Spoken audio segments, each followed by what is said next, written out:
the idea of Ghostlight was intriguing because I really didn't know what it was until Dave brought it up to me and gave the whole synopsis from Scott Chandler on what the show was going to be about. We were given kind of a list of 6 scenes, which as you see the show develop, you'll definitely see those 6 scenes. We start with the Greek-Roman, and then we move into Renaissance. We have some comedy in there, and then romance, and absurd, and epic theater. And it's been really fun to be able to find music that meets those scenes that Scott Chandler had in mind and really kind of bring the show to life. And I think because of the variety within all the scenes in the show, it gave us a lot of wiggle room to go find music that maybe hasn't been heard and seen on the field before. And with that, we also got intrigued and really wanted to find maybe some instruments and voices we haven't heard before. So we start the show with the Ghostlight on the 50, with the core pretty much hidden behind the props, so you really have to focus on that Ghostlight. Very similar to if you were to walk into a theater at midnight after everybody's gone home and that Ghostlight is sitting there on the stage. And from there, we kind of almost immediately explode and members start busting through the props and the pit just takes off. And we introduce the show with our Greek-Roman section. Great music from the pit. This incredible body movement from the entire drum corps. Immediately there's a frenzy on the field and you can just feel the energy. From here, we continue in the Greek-Roman and we introduce our 40 trumpet feature for the year. This is something that we started in 2014 and we've done it a couple times, and every time we do it, we want to reinvent ourselves with the 40 trumpet feature, but at the same time kind of echo back and call into the past and give a little bit of a flair of some of the things we've done before. So this one's based on a Khachaturian piece, and it is epic. It's definitely Greek-Roman.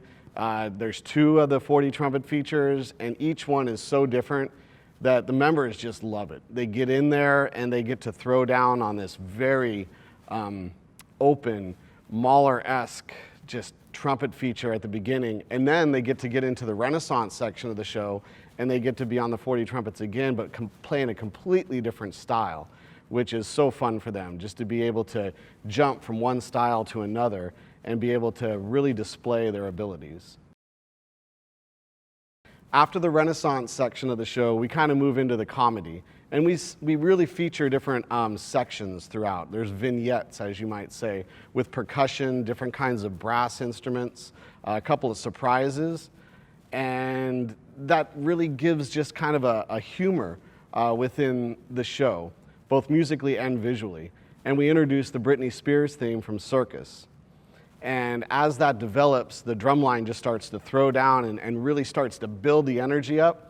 And we hear the Britney Spears Circus thing come in, and the horn line starts to layer on top of that, and it brings the first 5 minutes of the show just to this ending that it's basically gripped you from the beginning when we busted out of the props. And for the next 5 minutes, I think you'll be on the edge of your seat until we get to the end of that Britney Spears hit.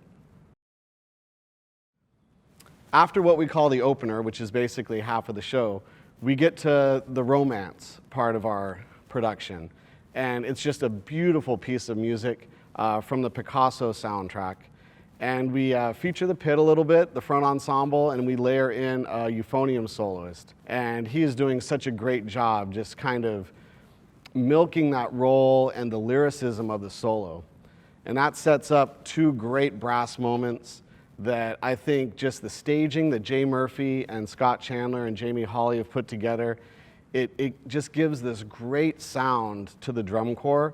And when we get to the end of that ballad, I'm getting goosebumps in June, and I can't wait to hear it in August. After the ballad, we move to what we call Scene 5. And in Scene 5, we basically feature the percussion section. And we do this great front ensemble moment featuring the guitar and the violin.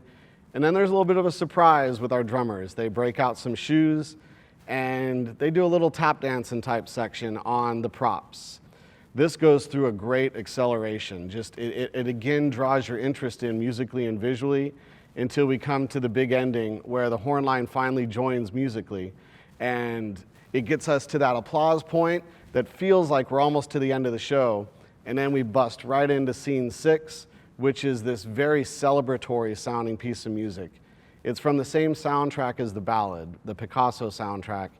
And it's music that at first, when Dave Glide and I started working with it, we were like, how is this going to work on the field, and how are we going to orchestrate this to be the end of the show? And as we got through it and started getting different versions down and different ideas, it really started to become something special. And when we finally played it this week with the percussion section, everybody just kind of looked at each other and said, this is going to be quite the ending to the show. And basically the last 90 seconds, what we're calling the epic scene, it's just something that I think I've never really quite heard before. It definitely gives you musical and visual feels that give you that sense that we are at the end of something, and it doesn't leave any question in your mind. So within the show, we wanted to create as many different colors as we could from an instrumentation standpoint.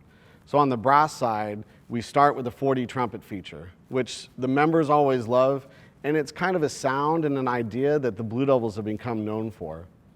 Within the show, we're also featuring a couple other voices. We decided to go with a small trombone feature to give us that color throughout most of our opening production.